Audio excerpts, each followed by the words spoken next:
Om Shanti. Good morning. साकार मुरली 2 सितंबर 2024। बाबा का मीठा मीठा लेटर हम मीठे मीठे बच्चों के मीठे मंथन के लिए। मंथन शुरू करने से पहले ज्ञान सूर्य शिव बाबा की लाइट और माइट भरी किरणों के नीचे बैठ जाते हैं और अनुभव करते हैं कि मैं लाइट स्वरूप माइट स्वरूप आत्मा हूं, शिव बाबा की संतान हूं। आज की साकार मुरली बाबा ने निश्चय के ऊपर और ओपिनियन के ऊपर कही है। बाबा ने कहा 3 ओपिनियन सबको लिखो। पहली ओपिनियन, ईश्वर सर्वव्यापी नहीं है। दूसरी ओपिनियन, पतित पावनी गंगा नहीं है। तीसरी ओपिनियन कि भगवान वो बाप भी है, टीचर भी है, सदगुरु भी है और निराकार शिव बाबा है, वही गीता का भगवान है। अब ये 3 बातें अगर किसी को कंफर्म हो जाएं तो वो आत्मा अपने आप परमात्मा से जुड़ जाएगी, है ना। तो बाबा ने कहा दुनिया में ये 3 बातें दिक्कत है। एक तो गड़बड़ क्या हुआ, ईश्वर सर्वव्यापी कह दिया, गीता का भगवान श्री कृष्ण कह दिया, और तीसरा पतित पावनी गंगा है। तो उसके ऊपर हम थोड़ा गहराई से देखेंगे। फिर बाबा ने कहा एक बाबा ही एक सवाल पूछ सकता है, हाँ? जो दूसरा कोई नहीं पूछ सकता है। कि बच्चों से बाबा पूछता था जब हम जाते थे मधुबन में, जब साकार बाबा थे, जब बच्चे जाते थे, कि बाबा से पहले कब मिले हो। तो ये तो कोई बोल नहीं सकता है, कल्प की बात मालूम नहीं कि कल्प कल्प हम मिलते हैं। बाबा ने आज ये भी कहा कि देखिए दुनिया में जो कुछ भी सुनते हैं, रामायण सुनते हैं, गीता सुनते हैं, भागवत सुनते हैं, सब में कर्ण रस है। तो अभी हमें कर्ण रस में नहीं पढ़ना है, हमें क्या करना है, मन रस में पढ़ना है, अतीन्द्रिय सुख के रस में पढ़ना है। तो उसके बारे में भी हम देखेंगे। आज बाबा ने कहा कि शुरू में जब स्थापना का कार्य चल रहा था तो ब्रह्मा कुमारियों के बारे में आज भी लोग बोलते हैं, थोड़ा कम बोलते हैं, कि ब्रह्मा कुमारियां जब आंखों में देखती हैं तो ये जादू कर देती हैं और जादू करके अपना बना लेती हैं। ऐसे कई लोगों को था। विलायत तक उस टाइम तो आवाज गया था कि एक दादा है, वो कहता है कि जैसे श्री कृष्ण के 16,108 रनियां थी, मुझे 16,108 चाहिए, 400 मिल गई। क्योंकि उस समय में 400 ही भाई बहने आते थे सत्संग। तो ये सारी बातें ऐसे ऐसे बहुत ज्यादा व्यापक हुई थी। तो उसके बारे में भी बाबा ने कहा है। बहुत सारी ग्लानी हुई थी, आज तो इतना नहीं है ना। बाबा ने कहा उद्घाटन कराते हो ना, तो उनको भी समझाओ जिससे दुनिया की जो भ्रांतियां हैं वो दूर हो। बाबा ने कहा शांति से रहो, चलते फिरते बाबा को याद करो, पुष्टि चक्र बुद्धि में रहो। और क्या करना है, क्योंकि अंतिम जन्म, अभी ये अंतिम जन्म है इस पुरानी दुनिया में, वो भी निश्चय होना चाहिए, क्योंकि सबको वो निश्चय भी नहीं होता है। तो उसमें पुरानी दुनिया से बैरागी चाहिए। हठ योगी क्या करते हैं, हद का संन्यास करके जंगल में जाकर के बैठते हैं। हमारा तो हद का कोई संन्यास नहीं, हमारा तो बेहद का संन्यास है, पुरानी दुनिया से संन्यास है। नई सतयुगी दुनिया में अपार सुख है, अभी कलयुगी दुनिया में अपार दुख है। तो हमें अपार सुख में जाना है। दुनिया में भी दिखाते हैं कि द्रौपदी को श्री कृष्ण 21 साड़ियां देते हैं। अब बात यह है वास्तव में कि 21 जन्मों के लिए परमात्मा हमें साड़ियां देता है। मतलब सतयुग त्रेता में कोई विकार होते नहीं है ना, दुशासन कोई होता नहीं है। तो ये सब उस समय की बात है, वहां की बात है। और बाबा ने कहा तुम 1-2 को याद दिलाओ ताकि पाप तो कट जाए। आज बाबा ने भी कहा कि चलो नहीं छोटे को याद कर सकते हो तो बड़े को याद करो, परंतु एक को याद करो जिससे पाप कटे, है ना। और ब्राह्मण जीवन की जो विशेषता है, बाबा ने कहा उसको नेचुरल नेचर बना लो, है ना। और हमको लाइट हाउस माइट हाउस बन करके पवित्रता और शांति की लाइट फैलानी है। तो ये आज की संपूर्ण मुरली है। पहली बात जो 3 ओपिनियन निकालने, पहली बात ईश्वर सर्वव्यापी नहीं है, कैसे हम सिद्ध करेंगे? क्योंकि दुनिया में क्या होता है कि लोग जिधर देखो उधर भगवान है, तुम ही तुम है, भगवान सब जगह है, कण कण में है, पत्ता पत्ता उसकी मर्जी से हिलता है, तो ये सर्वव्यापी हो गया, सब जगह हो गया। एक तरफ कहेंगे सर्वव्यापी होगा, एक तरफ कहते हैं जब धर्म की अतिग्लानि होगी तो भगवान अवतरित होगा। अब अगर सर्वव्यापी है तो ये फिर 1216 अवतार कहाँ से आ गए, वो बताना है। दूसरा ये बताना है कि अगर सर्वव्यापी है तो हम क्यों कहते हैं ऊपर वाला जाने, नीचे वाला, दाएं वाला, बाएं वाला जाने, ये तो कभी कहते नहीं। तो इसका मतलब सर्वव्यापी नहीं है ना। तीसरा, अगर भगवान सर्वव्यापी है मतलब हर एक के अंदर है, तो दुनिया में आज इतना पापाचार, भ्रष्टाचार, अनाचार, दुराचार क्यों है? वो भी एक बात है, तो वो भी समझाना है ना। तो ये बहुत सारी बातें हैं। आज अगर भगवान सर्वव्यापी है मतलब सब जगह है, तो आज दुनिया में इतना दुख क्यों है, इतनी अशांति क्यों है? 800 करोड़ आबादी है तो क्या 800 करोड़ भगवान इस सृष्टि पर है? तो सर्वव्यापी की बात जब हम ऐसे ऐसे करेंगे तो सर्वव्यापी की बात अपने आप गुम हो जाएगी। दूसरा बाबा ने जो कहा कि पतित पावनी गंगा है, आप सोचो लोग जहाँ जाते हैं वहाँ स्नान करते रहते हैं, सोचते हैं मानसरोवर में स्नान करेंगे तो परी बनेंगे, गंगा में स्नान करेंगे तो पावन बनेंगे, ऐसे करके ना जाने कहाँ कहाँ क्या क्या करते रहते हैं। बाबा कहता सोचो गंगा स्नान करने से कोई आज तक पावन बना है क्या? सोचो पानी में स्नान करने से हम पति से पावन बन देवता बन जाएंगे क्या? तो ये बहुत बड़ी भूल है। दुनिया में सब कहते हैं संस्था बहुत अच्छी, लेकिन ये थोड़ी समझते हैं कि पति पावन बनाने वाला परमात्मा यहाँ करके पढ़ाता है। आप सोचो कि गंगा में स्नान करने के बाद क्या कोई पाप कर्म नहीं करता है क्या? तो करते ही रहते हैं। गंगा स्नान करने के बाद अगर पाप कर्म हमारे नष्ट हो गए तो फिर हमें कोई प्रॉब्लम नहीं आनी चाहिए, कोई सजा नहीं मिलनी चाहिए, कोई दिक्कत नहीं होनी चाहिए। तो ऐसा भी नहीं होता है। तो ये सारी बातें परमात्मा ही आकर के हमें समझाता है, दूसरा कोई समझा नहीं सकता। तीसरा, गीता का भगवान कौन है?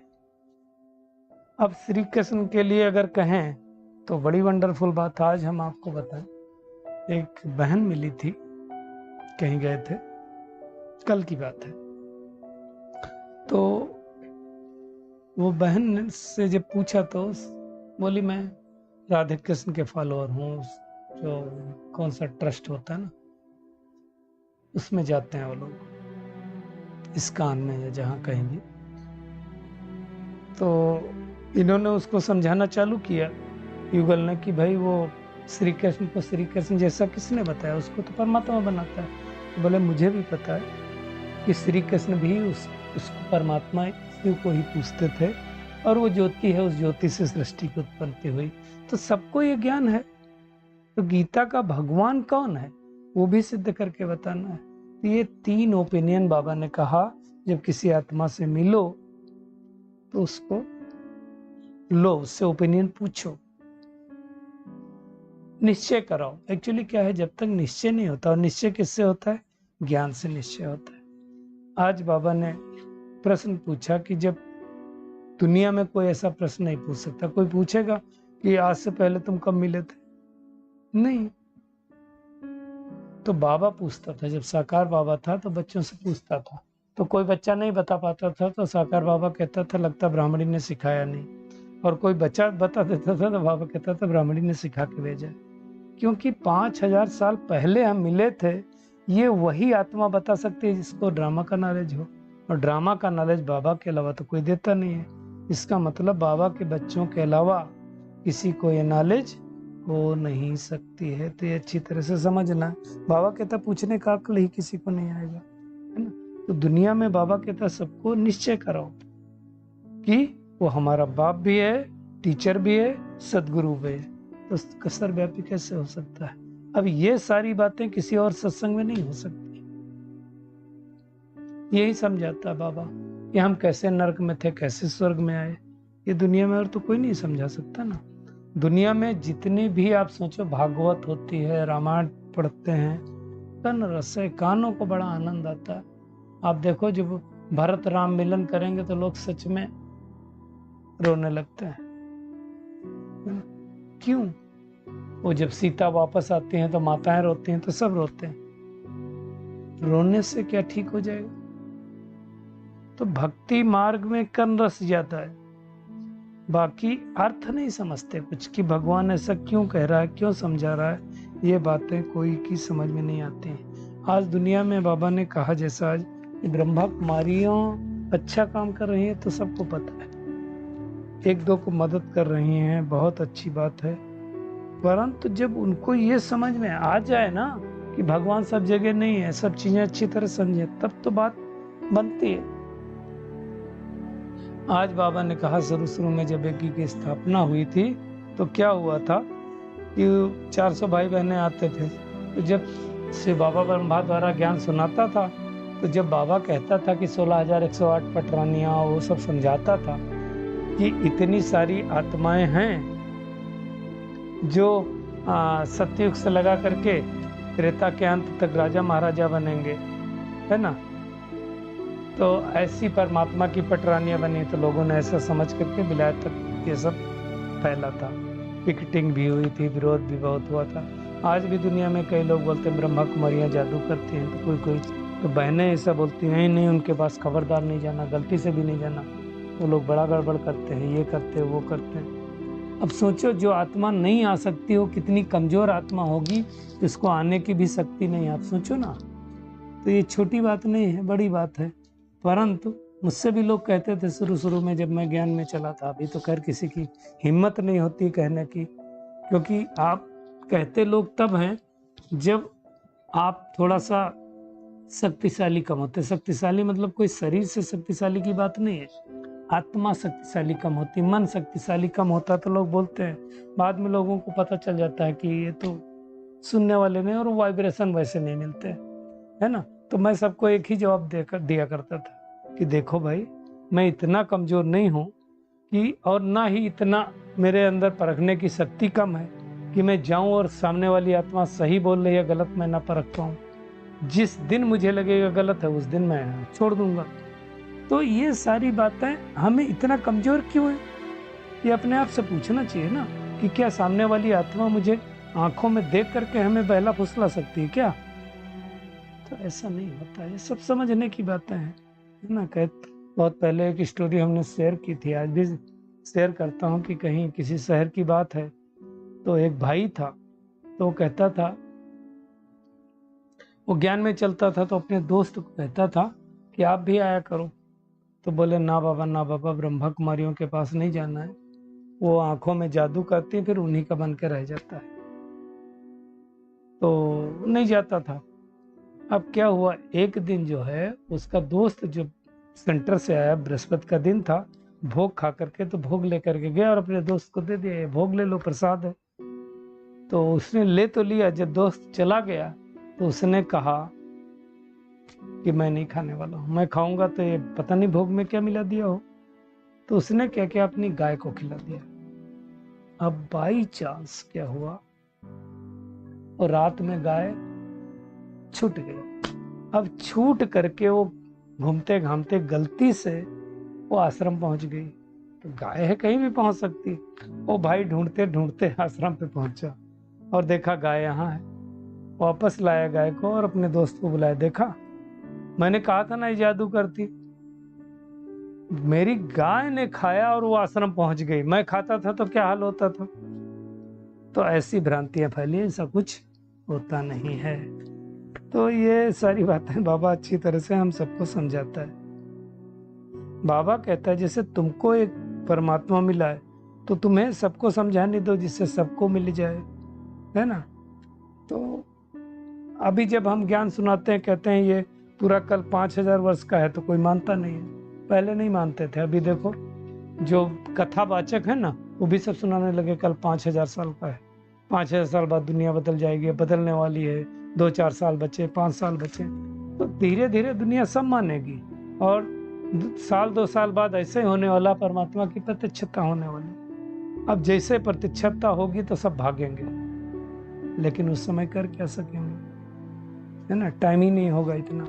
तो बाबा कहता है कि देखो परमात्मा भी गुप्त, तुम्हारा पुरुषार्थ भी गुप्त है ना, दिखाई तो देता नहीं, और आने वाली दुनिया भी इस समय के लिए तो गुप्त ही कहेंगे, तो भी नहीं दिखाई देती, तो इसलिए लोग मानते नहीं। लेकिन ये सब गुप्त होते हुए भी तुम अपने तन मन धन से गुप्त रीति से सत्य की दुनिया की स्थापना कर रहा है, तो उसकी हम सबको मेहनत करनी है। और उसके लिए बाबा कहता है देह सहित देह के सब संबंध छोड़ करके परमात्मा को याद करो। जितना जितना उनको याद करेंगे पाप कटते जाएंगे।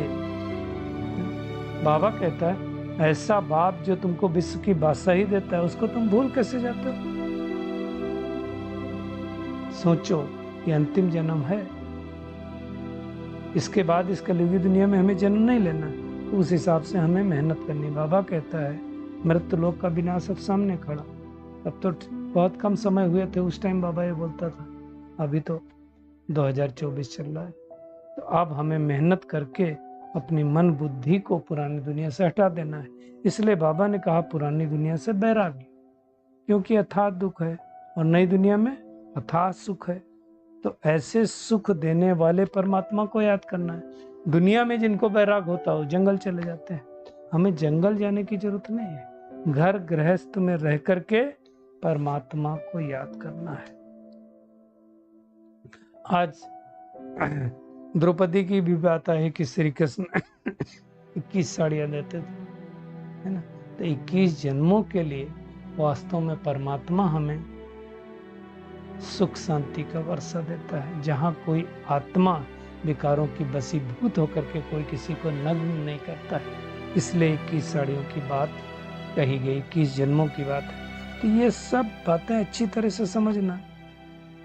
बाबा कहता है तुम्हारे लिए जो सबके मन में उल्टा वाइब्रेशन है उसके लिए क्या करो, अच्छी तरह से उनको सकाश दे करके उनको ये सारी बातें समझाओ, तब उनको समझ में आएगा, है ना। कैसे भगवान आकर के राजयोग सिखला रहा है, उनको याद करो तो तुम्हारे पाप कटेंगे। अब बाबा कहते हैं तुम क्यों भूल जाते हो, तुम जैसे बिंदी हो तो तुम्हारा पिता भी कैसा होगा, बिंदी जैसा ही होगा ना, वो पुनर्जन्म में नहीं आता। ये सारा ज्ञान बुद्धि में होना चाहिए, है ना। और बाबा कहता नहीं छोटी बूंदी याद आती तो चलो बड़े रूप में याद करो, चलो शिवलिंग रूप में याद करो। बिंदी रूप में याद करेंगे तो सबसे अच्छा है ना, क्योंकि उसको याद करने से ही हम विश्व के मालिक बनेंगे। एक याद नहीं करेंगे तो पाप कष्ट नष्ट नहीं होंगे। आज के वरदान पे आते हैं। बाबा ने कहा ब्राह्मण जन्म की विशेषता, जो भी विशेषता है ब्राह्मण जन्म की, उनको क्या करो, नेचुरल नेचर बन जाए, मेहनत ना करनी पड़े, साधारण रीत से हमारी नेचर वैसी बन जाए। मैं आत्मा हूं ये नेचर बन जाए, सामने वाली आत्मा नेचर बन जाए, तब हम सहज पुरुषार्थी बन पाएंगे। तो ब्राह्मण जन्म भी विशेष है ना, ब्राह्मण धर्म और कर्म भी विशेष है, अर्थात सर्वश्रेष्ठ है। क्योंकि ब्राह्मण कर्म में हमें किसको फॉलो करना है, साकार ब्रह्मा बाबा को करना है। तो ब्राह्मणों की नेचर ही विशेष नेचर है। बाबा ने कहा साधारण और मायावी नेचर ब्राह्मणों की नेचर नहीं है। सिर्फ यही स्मृत स्वरूप में रहे कि मैं विशेष आत्मा हूं, तो ये नेचर जब नेचुरल हो जाएगी तो बाप समान बनना आसान हो जाएगा। तो स्मृत रहे कि मैं कोटों में कोई विशेष आत्मा हूं, यही सहज पुरुषार्थ है, तब हम समर्थ बन पाएंगे। तो यही हम सबको मेहनत करनी है कि मैं विशेष आत्मा हूं, मैं साधारण आत्मा नहीं हूं, मैं दुनिया जैसी आत्मा नहीं हूं, मैं देवकुल की महान आत्मा हूं, मैं परमात्मा की डायरेक्ट संतान हूं। तो ये सारे जब हम संकल्प करेंगे तो हम श्रेष्ठ होते जाएंगे। यही हम सबको मेहनत करनी है। स्लोगन है पवित्रता और शांति की लाइट चारों ओर फैलाने वाले ही lighthouse might house. Lighthouse might house का क्या काम होता है, चारों तरफ रोशनी फैलाना, शक्ति फैलाना। तो हमें भी क्या करना है, पवित्रता और शांति की लाइट चारों ओर फैलानी है, ये मेहनत करनी है। तो आज का होमवर्क क्या है, एक तो 3 ओपिनियन सबसे लिखानी है। हाँ, एक तो बाबा सर्वव्यापी नहीं है, दूसरा गीता पतित पावनी नहीं है, और गीता नहीं, गंगा पतित पावनी नहीं है, और तीसरा गीता का भगवान स्वयं निराकार परम पिता परमात्मा, ये बताना है। और जैसे बापा गुप्त है, नॉलेज गुप्त है, से पुरुषार्थ भी गुप्त करना है। हमें दिखावे का पुरुषार्थ नहीं करना है कि पता चले मेरा इतना चार्ट, मेरा इतने घंटे का चार्ट, मैं ये करता हूँ। होगा तो हमारी स्थिति से दिखाई देगा। हमें गीत गाने की जरूरत नहीं है। अगर पुरुषार्थ हमारी स्थिति से पता चलता है, हमारे वाइब्रेशन से पता चलता है कि हमारा पुरुषार्थ कैसा है। बाबा ने कहा गीत कविताएं गाने के बजाय चुप रहना अच्छा है। शांति में चलते फिरते बाबा को याद करना है। पुरानी दुनिया बदल रही है, इसलिए ममत्व हटा देना है ना, देखते हुए भी नहीं देखना है। और मुख्य रूप से अभी ब्राह्मण जन्म की जो विशेषता है उसको नेचुरल नेचर बना देना है, तभी हम सहज पुरुषार्थी बन पाएंगे। पवित्रता और शांति की शक्ति से हमें चारों ओर क्या करना, लाइट फैलानी है। अच्छा, शुक्रिया मीठे प्यारे बाप दादा, शुक्रिया आप सभी का इस मीठे मंथन के लिए। अच्छा, ओम शांति।